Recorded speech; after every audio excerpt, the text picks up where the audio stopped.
Bonjour, bienvenue dans votre nouvelle édition de votre émission Impact Positif, l'émission qui vous fait découvrir dans chaque numéro une nouvelle association ainsi que ses actions. Aujourd'hui, nous avons découvert Monsieur Abderba, qui est là pour représenter l'association Accord, donc Association pour la réalisation d'activités sociales, éducatives et culturelles. Bonjour Monsieur Ba. Bonjour Madame Sall. Alors Monsieur Ba, je vous laisse vous présenter rapidement et nous parler un peu de votre association Accord. Alors, comme vous l'avez dit, l'association Accord est une association qui réalise des activités éducatives, sociales et culturelles de la ville de Nantes. Moi, je suis membre de cette association, en tout cas salarié de cette association depuis 2007. Et puis, mon rôle dans cette association, je suis animateur socioculturel. Donc, je suis responsable du secteur ado. De cette association-là, dans un quartier qui s'appelle le quartier du Bray, donc dans une maison de quartier. D'accord. Et vous faites partie de cette association depuis 2007, c'est bien ça? C'est ça. D'accord.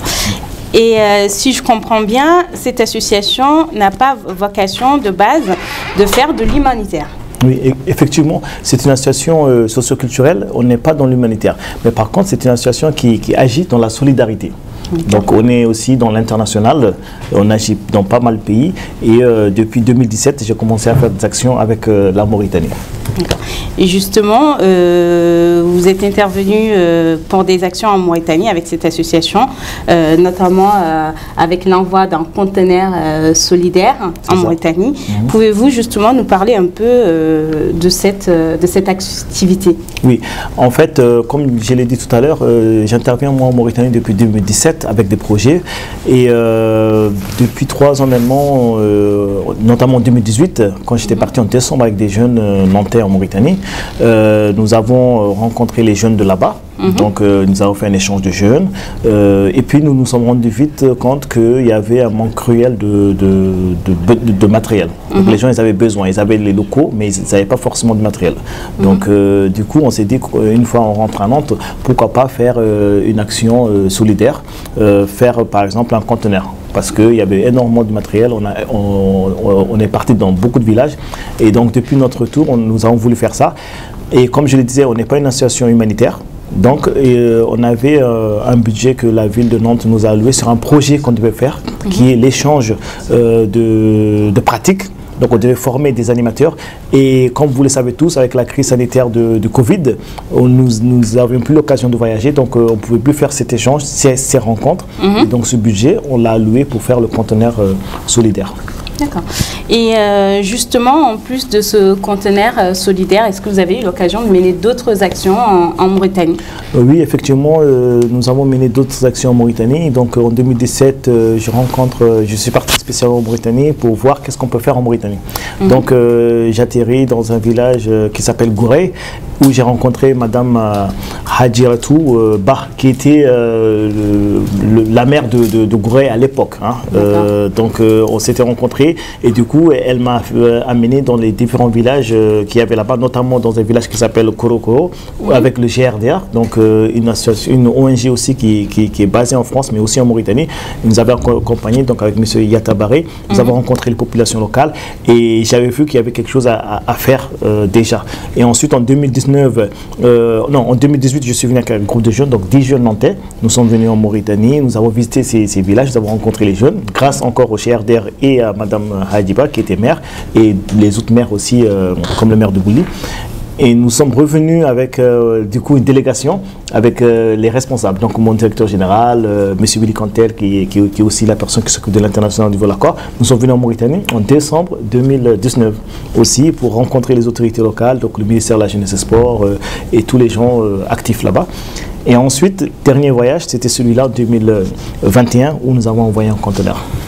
Et comment vous y êtes pris justement pour organiser ces voyages-là avec des jeunes qui normalement n'ont jamais été dans ce pays-là et pour les faire découvrir ce pays qu'est la Mauritanie? Voilà. En fait, moi, idéalement, avant d'être responsable jeune, en tout cas d'être animateur socioculturel, j'étais animateur d'activités. Et dans le cadre de mes activités, j'aimais beaucoup faire les séjours. Donc, je commençais par faire des séjours en France.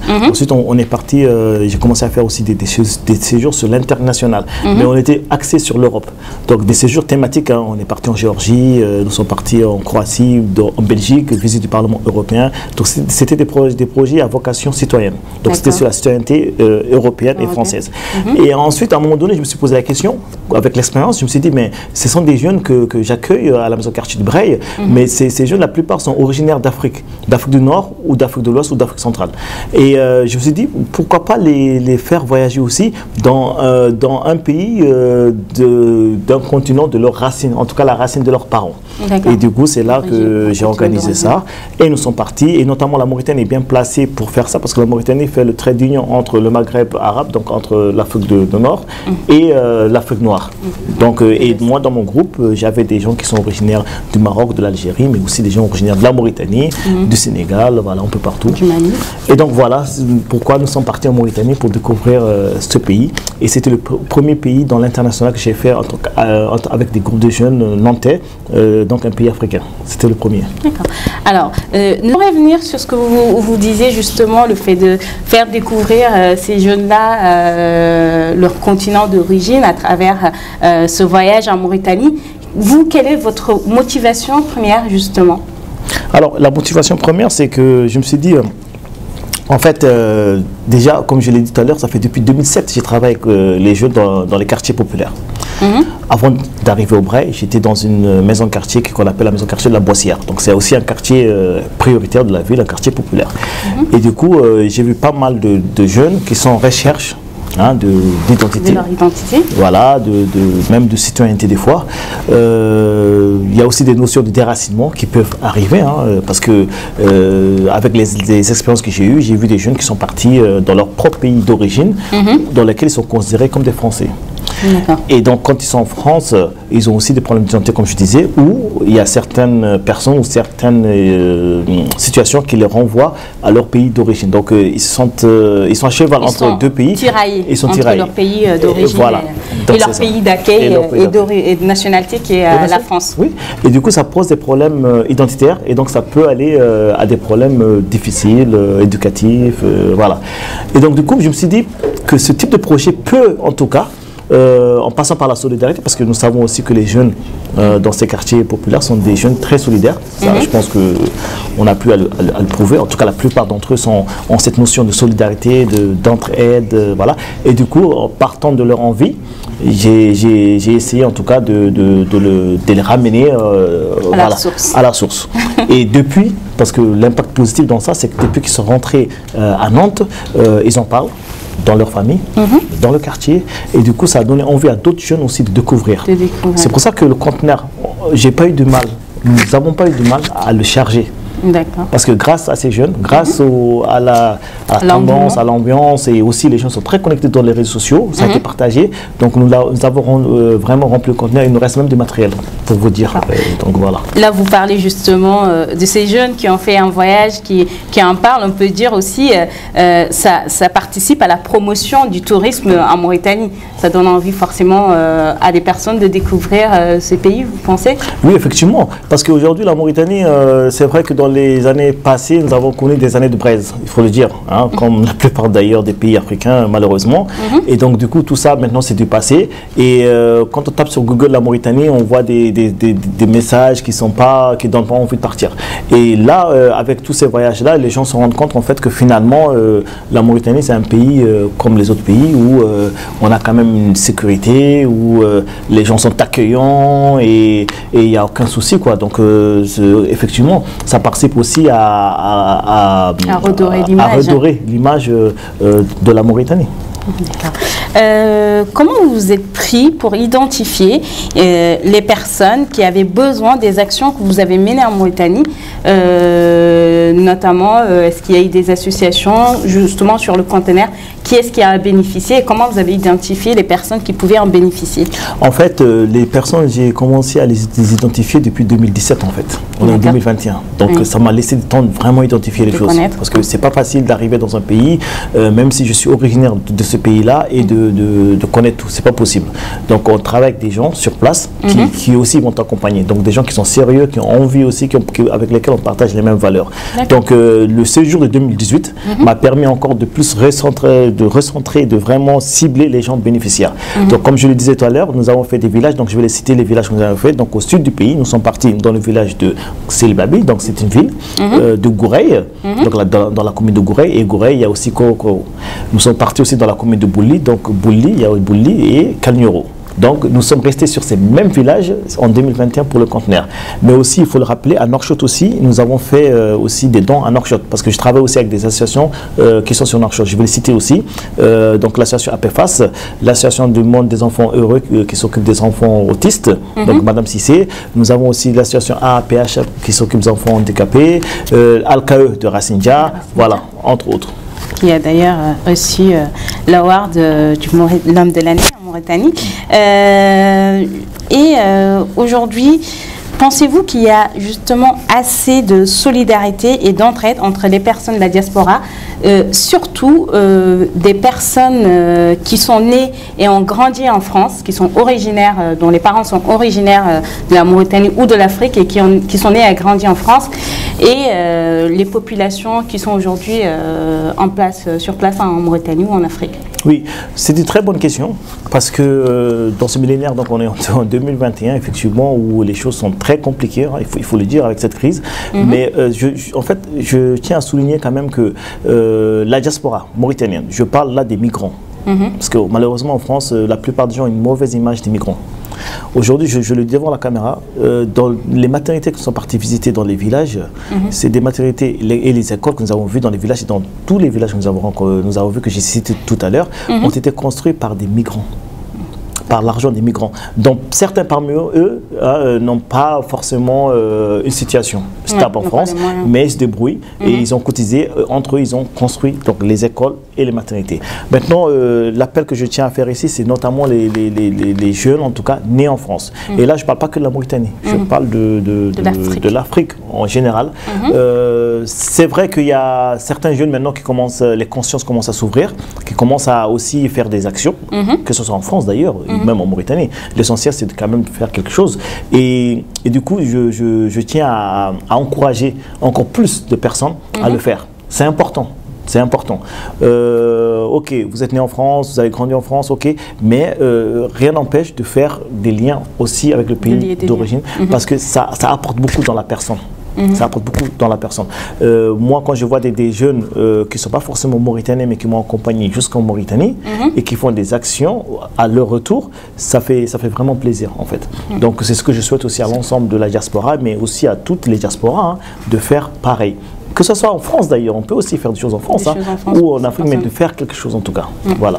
Donc inciter à agir pour le continent, source ou notre continent mère, on va dire. C'est ça. Surtout que ça apporte aussi d'autres valeurs qu'on ne s'en rend pas compte, mais ça apporte des valeurs humaines, ça éduque aussi, hein, je le dis, ça éduque. Parce que des fois, on est un peu perturbé à l'âge de 15, 16 ans, on est perturbé, on est un adolescent, on ne sait pas qu'est-ce qu'on veut. Mais quand on est engagé dans une association ou quand on fait des choses, ça apporte vraiment de façon éducative à une personne, quoi.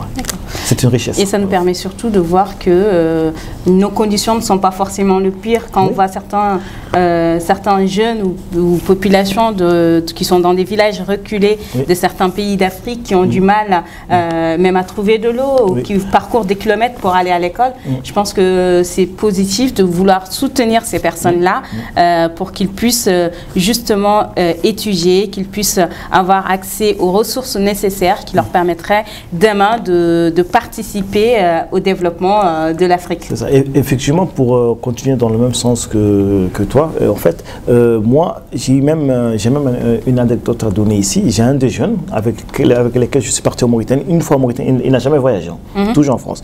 On arrive, il me dit, Abder, je me suis pris une claque. J'ai fait, comment ça tu t'es pris une claque? Tu t'es fait gifler? Non, je me suis pris une claque parce que, en fait, j'avais pas cette image. Voilà, je pensais que tout allait bien, tout va bien. Et en fait, je me rappelle que j'ai fatigué ma mère pour qu'elle m'achète des Air Max à 150 €, à 200 €. Et là, aujourd'hui, ici, en Mauritanie, quand je vois des enfants, des jeunes plus jeunes que moi, et qui font tout pour aider la famille et qui n'ont rien du tout et qui ont le sourire, je me rends compte en fait que je me plaignais aussi pour rien. Et ça me permet de me recentrer dans ma vie. C'est ce qu'il me dit, hein. Une fois en France, je vais aller vers l'essentiel. Donc, je vais plutôt aider ma mère que de la fatiguer à me donner l'argent. Voilà. Ok. Si vous devez retenir quelque chose de vos expériences et de vos actions en Mauritanie avec cette association que je souligne de base n'a pas vocation à faire de l'humanitaire, qu'est-ce que vous retiendrez?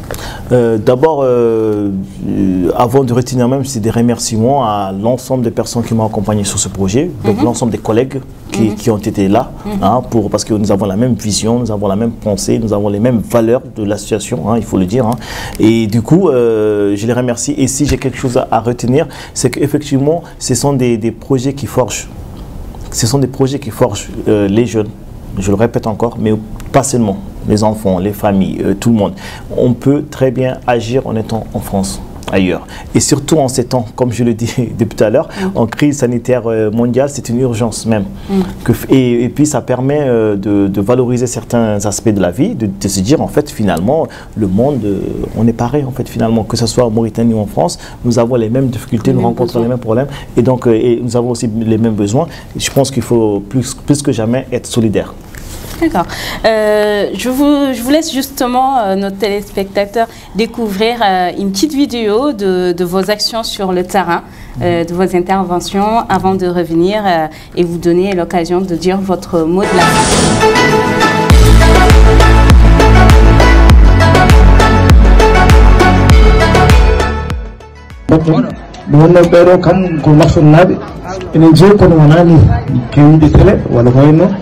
kono kam oɗo cosaan sikka so mbeɗi ɗum hama tan ala gandam gof alluwa go mami rokkimi koyata eyyi joni kam fana délégation woni kadi haajiba en ballimi no fewi ɓen mbawi jittoɓe par ce que guitte bi on galane haajiba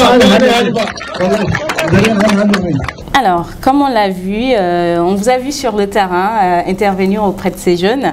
Je pense que ça montre aussi, ça va motiver, j'espère, certaines personnes à agir également.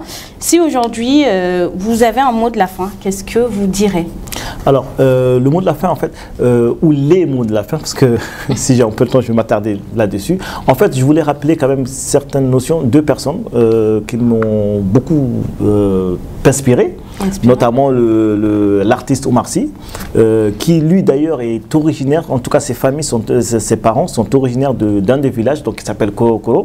Et du coup, j'aimerais bien, en tout cas s'il entend ce message, de pouvoir voilà, en tout cas participer à ce type de projet. Je sais qu'il le fait déjà dans d'autres endroits du monde, c'est bien. Mais j'aimerais bien aussi qu'il nous fasse un petit clin d'œil voilà, sur ce village, mais aussi sur cette région qui a besoin beaucoup d'aide en fait, finalement. Et aussi rappeler l'artiste Baba Mal, qui lui aussi m'a beaucoup inspiré.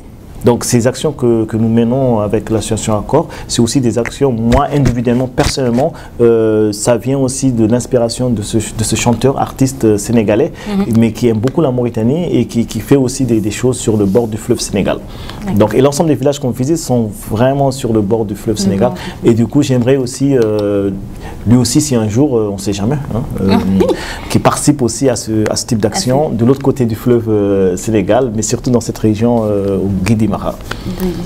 Et le dernier mot, merci aussi à RMI Info de m'avoir invité sur ce plateau pour donner mes sentiments en tout cas sur ce projet et je souhaite maintenant que l'ensemble des gens qui voient la vidéo puissent aussi agir de leur façon. Chacun de nous peut agir à sa façon. C'est une invitation justement à agir solidairement. Moi j'invite toutes les personnes qui nous regardent, qui ont Omar Sy ou Baba Mal dans leur contact à ne pas hésiter à les taguer pour qu'ils puissent voir ceci et qu'ils qu'il puisse aussi intervenir pour aider Monsieur Ba et son association qui font beaucoup d'actions en Mauritanie sur le bord du fleuve qui impactent positivement les populations locales, mais comme il a eu l'occasion de nous dire aussi, qui ont forcément un impact sur les jeunes d'ici, qui vont découvrir des personnes de leur âge, mais qui vivent différemment en Mauritanie, au Sénégal et dans toute l'Afrique, qui ont des difficultés qui sont réelles et sur lesquelles on peut faire des petites actions. Et c'est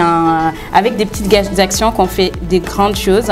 Voilà, c'est sur ces mots que notre émission Impact Positif touche à sa fin. Nous remercions tous de nous avoir suivis et je vous donne rendez-vous très prochainement pour découvrir une nouvelle association.